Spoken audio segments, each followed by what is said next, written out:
प्रभूच्या नावाला धन्यवाद. पुन्हा एक वार आजच्या सकाळी पुन्हा मी फिरायला आलेलो आहे आणि पुन्हा एकदा देवाचं वचन तुमच्या संगती शेअर करण्याची इच्छा झाली, म्हणून हा शॉर्ट व्हिडिओ करत आहे. निर्गम 14 अध्याय 13 ते 14 वचनामध्ये मोशे म्हणतो, इस्रायल लोकांना ज्यावेळेस समस्या आली, मागे मिस्री लोक आणि पुढे तांबडा समुद्र असताना त्यांच्या प्रवासात आलेल्या या समस्येबद्दल मोशे म्हणतो, शांत उभे राहा आणि परमेश्वर तुमच्यासाठी लढेल. होय प्रियजनानो, जेव्हा संकट असतील तेव्हा आम्ही शांत उभं राहूया.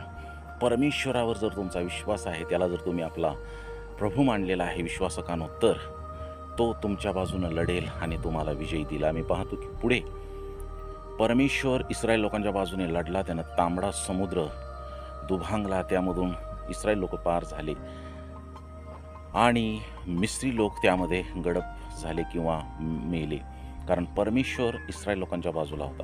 जरी इस्रायल लोकांच्याकडे हत्यारं नव्हती, आधुनिक गोष्टी नव्हत्या, आधुनिक साधने नव्हती, पण परमेश्वर जो सर्वसमर्थ तो त्यांच्याबरोबर होता.